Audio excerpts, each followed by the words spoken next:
Hey, welcome to Sports and Politics with T. I'm your host, Tanya. Tonight we have made it back to Monday, guys. Listen, I hope everybody's enjoyed their weekend. We have made it. It is already February 9th. The first week of February is already gone, guys. Let's give it up for tonight. That's right. We are moving right along. Moving right along. Yes, guys, look, we got a lot of stuff to talk about tonight. We're going to talk about the recap, of course, of the Super Bowl, some of the things that I took notes of, and we're also going to talk about um, a controversial cartoon that came out with the Obamas. This was after Thursday's show. This was, I think, Friday it happened, where a racist cartoon got leaked or was posted on Donald Trump's social media. Since then, that article or that cartoon has been taken down, and it depicted a scene from The Lion King where Donald Trump, I guess he was supposed to be the king of the jungle as a lion. However, he depicted President Obama and Michelle Obama as monkeys. Yes. And this has sparked outrage for the last really 3 days. Okay. So we're really going to dive deep into this subject as far as what I feel about this whole scenario, because this has really went viral. All right. But yes, guys, again, we're going to talk about the Super Bowl and some things that I found out as far as, some political things, some self-awareness, what I think Bad Bunny did and how I think he did and how I felt like he performed and all of that good stuff, right? But yes, guys, and also I want to get some comments from y'all too. How do y'all feel about it? What did y'all think about the show? We're getting a lot of mixed reactions. Some people say that the game was boring. Some people say it was a blowout. To me, and like I said, I've seen better. Okay, it was a little bit dead to me. But we'll get to that at the end of the show. We're going to talk about Donald Trump right now. And let's talk about this cartoon that came out, again, depicting President Obama, and Michelle Obama as apes. Okay. This was posted. They said somebody from the cabinet posted. He's making it seem like he doesn't know anything about it. And we're also going to listen in on what he thinks what happened and all this rigmarole. Pretty much it's just nonsense. Okay. Let's go ahead and listen in on this article. This is from ABC. And then I'll dissect this video once it's over. Social media post depicting former President Obama and former First Lady Michelle Obama as apes. Images of Black people as apes have been used throughout American history to dehumanize and stigmatize the community. The fallout is rippling through the Republican Party now. Chief Washington correspondent John Carl interviewed Republican Congressman Mike Lawler on ABC's This Week. Here's part of their conversation. Look, I think sometimes in our public discourse, it is best to just say, I'm sorry. I take the White House at their word that this was a mistake. But at the end of the day, given the history of our nation, given the insensitivities with some of the stereotypes that have long been promulgated to attack African Americans, I think it's imperative to recognize that and meet the moment. For more now, Mark Morial, president of the National Urban League, joins me live. Mark, thank you so much for being with us. Good morning to you. So you just heard there from Congressman Mike Lawler. What do you make of how many Republicans have been responding so far? Republicans there has been condemnation so far in a way that we've not seen many Republicans speak out against the president. Janae, it is not enough. What I'd like to see is the Congress of the United States pass a resolution of condemnation of these reprehensible remarks. It's important in this moment that every elected member of Congress be on record in condemnation of this.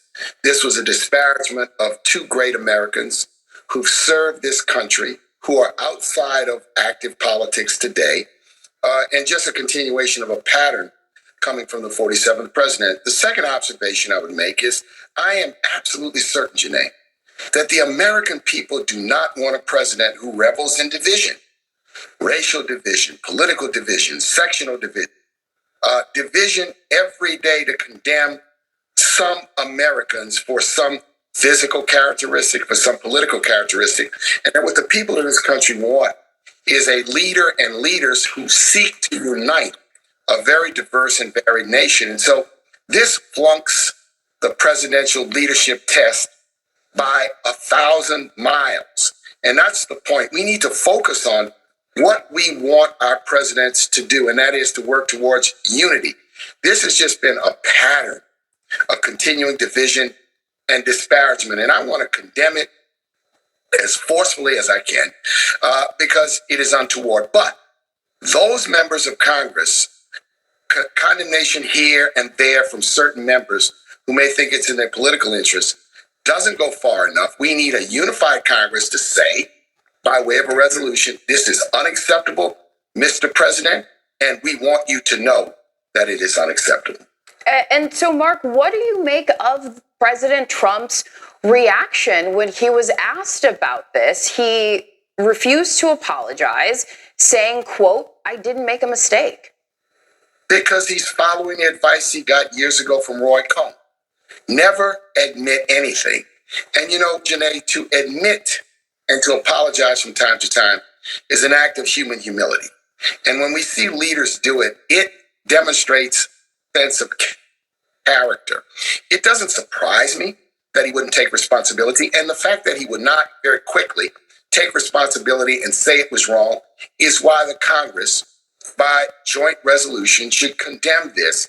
And faith leaders and American citizens should say, we don't want a president that divides us by party all the time, by race, by gender orientation, by religion. This is not who we are as a nation. And that's the important reason why we speak up against these things. This is not who we are. This is not the nation that we are. And that's why I think the president's approval numbers have become so low, because people want a president who works hard every day to find common ground and to unite us, doesn't make disparaging statements. Look, Barack Obama and Michelle Obama are revered Americans, and they've conducted themselves with great dignity and purpose over the years. They don't deserve this kind of gutter attack that this certainly represents. And so I hope that the Congress will not, we've not heard from Leader Thune. We've not heard from Speaker Johnson. Where are their voices in this? And I would call them at this moment to speak up to what your character and your principles are, even if it means you've got to have the courage to criticize the leader of your own party. That's what leadership is all about. And Mark, I have to ask you, it is Black History Month. What do you make of the timing of this post? It's awful, but what's also awful is that this president has failed to even recognize Black History Month in the way in which every president in the past has. Remember, Black History Month is by law recognized in February. And so it's just a continuing string of insults to the American people and certainly to those of us in the Black community. But we're not going to be deterred and we're not going to be intimidated, and we're going to speak out. And I think the majority of the Americans stand with us when it comes to the notion that we do not want leaders that spend their time constantly dividing us. No, that's not who we are as a nation. And the president, who I've never met, I think that he has an opportunity in a moment like this to demonstrate a sense of character and not just continue to follow the advice he got from Roy Cohn years ago, which is never to admit anything, never to apologize for anything. Okay, that may be your position, but that's why I want Congress to do its job and condemn, which was really, really just absolutely reprehensible, but to send a bigger message, and that is we do not want to constantly be divided every day with rhetoric and aspersions and divisions. Mark Morial, president of the National Urban League, thank you so much for spending time with us this morning. We appreciate you. All right. So you see for yourself that people are outraged about this cartoon that came out. Like I said, it was a cartoon that depicted from the Lion King is what he's trying to say, that Donald Trump is the king of the jungle and he was a lion. And they depicted other people, not just the Obamas, but with the apes. Everybody knows that that's more of a racial uh, uh, character. And so when they showed the cartoon, and I looked at the cartoon, it showed, Barack had on an ape body, and is also his wife Michelle, same thing. So now they done took it down, and he's refusing to even acknowledge that this was an insult, number one, to a former president. But not only that, even if he wasn't a president, it's the fact that it carries a racial undertone to the black culture, right? Anything dealing with monkeys, apes, that is depicted, and it's always been depicted as something as a racial divide. Now let's listen in on what Donald Trump says about I this do want to whole. ask about. Oh, sorry about that. About what he thinks about this whole thing. He says because he didn't post it, he didn't watch the whole thing, that he feels like he doesn't need to apologize for it because they're saying it was a staffer who did it. But notice when the reporter asked him, well, what staffer did it? He didn't answer the question. So a lot of people are saying that it's really him that's doing it, allegedly. Since then, they have taken that post down. They've taken that cartoon down. But let's listen in on his outtake as far as what he feels about this whole scenario.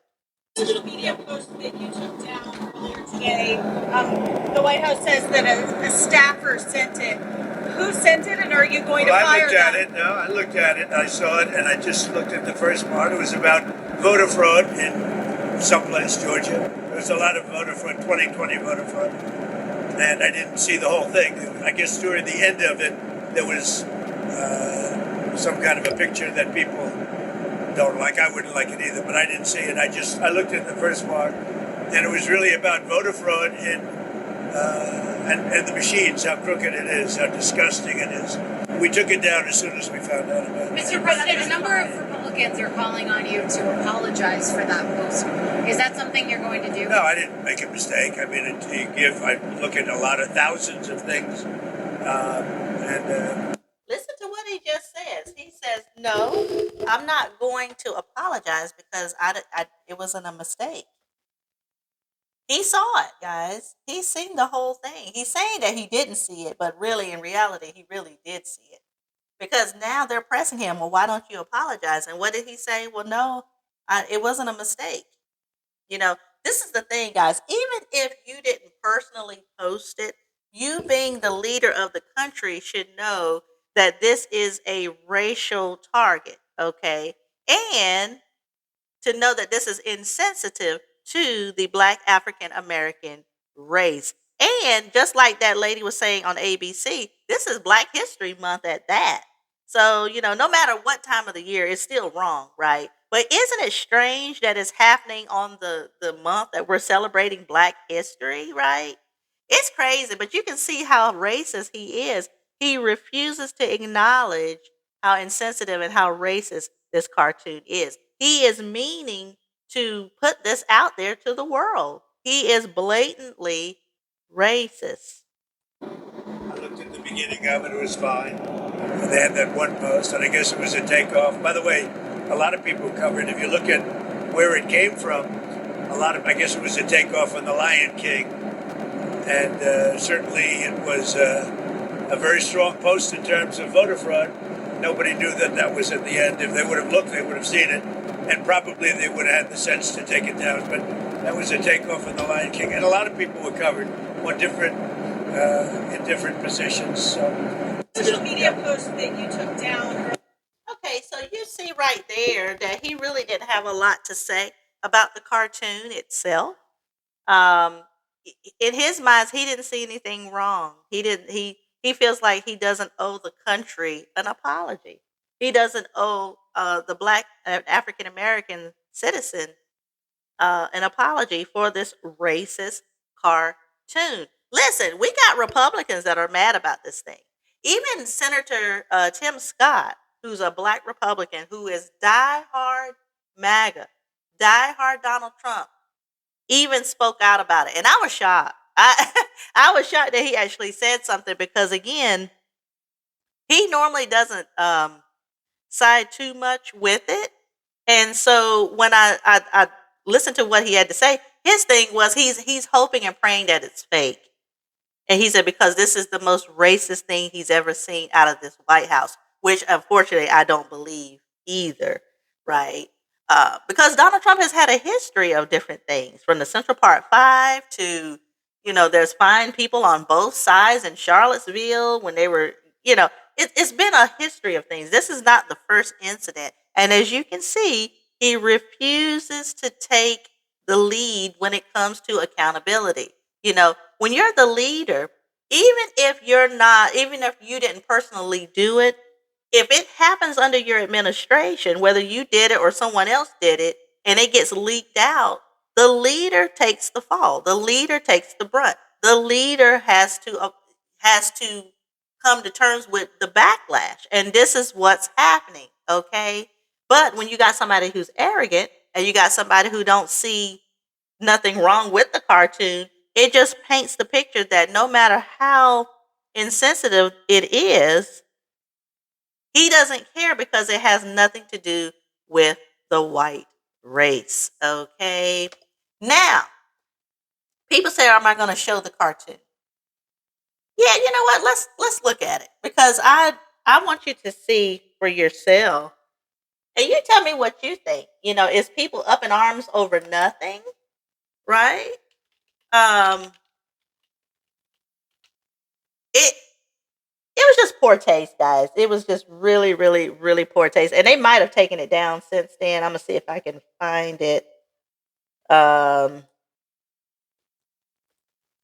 because I think they were made to take it down. So it's it's just crazy. I honestly I wasn't surprised because this is who he is. He has shown you time and time again what he stands for: white racist nationalism. Okay. And some of the black Republicans are looking really, really bad right about now. Okay. Because now you're supporting someone that is just, he's showing you to your face. It's almost like last year when Elon Musk did the Nazi salute. It was the same thing. And we talked about it I think it was March or April last year. Go back to my old video. They are blatantly doing it in your face now. They're not hiding it, guys. They're putting it out. They're letting you know this is who I am. I don't see anything wrong. Everybody's fake outrage and this and that and this and that. Unless it affects them, then of course it's real, right? But when it comes to other cultures, you see the response. You see for yourself. They do not care. Okay. Now, let's see if we can find. I think they done taken it down since then because I don't see any depiction in YouTube. So that's a good thing. They need to take it down because it was so offensive, guys. It was just, and not only that, he's a former president. It's like, why? It's ever since Obama came into office. You notice when Obama took office, he was talking about his birth certificate. He was talking about he's not from this country. He's a Muslim. And now that Obama has nothing to do with this presidency, he's trying to paint him and Michelle as apes. Really? Like this is, you don't have nothing else to do, right? This shows you the heart of a person. This shows you what they have in their mind. Okay. But yeah, guys, it was crazy. I just, in fact, I really don't want to show it because to me it's offensive. Number one, and number two is like I don't want to promote anything that will make them look bad. You know what I'm saying? So I'm just gonna move on to the next subject. But you see for yourself, he is not gonna take accountability for anything. I don't care if it's the most smallest thing. He will not take the stand and stand up for what's right. And that's where we are, guys. This is exactly where we are. Okay. All right, guys. So let's move on to the Super Bowl. All right. So we're going to talk about the recap of the Super Bowl, what I felt, how I felt. Did I watch the whole thing and this and that and this and that? Yes. So I did watch it. I watched it all the way to the very end. It was hard to watch as far as the Super Bowl itself. The game to me, it was a blowout. I was expecting more from the Patriots, but I wanted Seattle to win. And in fact, I told y'all last week that I was going for Seattle because I knew their defense was just awesome. And they played like they played against San Francisco. That's how I knew they were going to win this thing. So shout out to the not the Supersonics, but the Seattle Seahawks. Because I'm telling you, they really worked hard. And Kenneth Walker, who was the MVP last night, he did an amazing job carrying the team to the Super Bowl. Yes, I mean, he ran all the plays, and I mean, the whole team did a wonderful job. The defense was awesome. Offense was very, very good as well. It comes with the territory. So again, congratulations to Seattle. They deserve the Super Bowl ring for this year. All right. Now, as far as the game, like I said, the game was okay. The Patriots quarterback, he just got pounded the whole time. I mean, he got sacked so many times that I just lost count. And during the halftime, when Bad Bunny came onto the scene, people were ready for the excitement.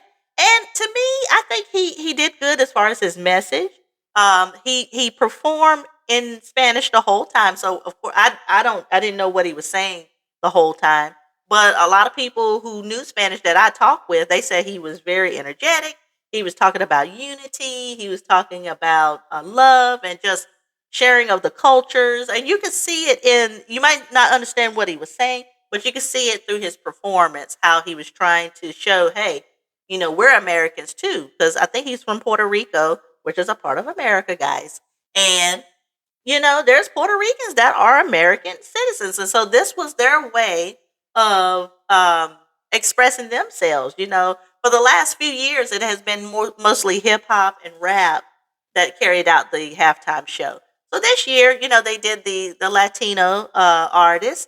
And I think they had Ricky Martin out there, and they had, I think, one other person. I didn't get to see that one, but I did see Ricky Martin on stage with Bad Bunny off to the side, sort of.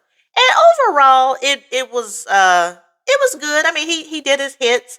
Now, honestly, I hadn't heard Bad Bunny that much, so I didn't know some of his songs.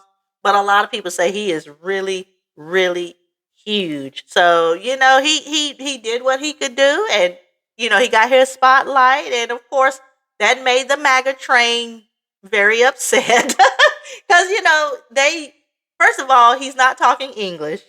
And MAGA can't stand when anybody other than white people are speaking a different language. And so Trump was pissed. He was upset about it. He thought it was the worst show ever, is what he said, and this and that and this and that. So, but let's listen in on the Don Lemon show about some outtakes, and then I'll let you know how I feel about it once this is over.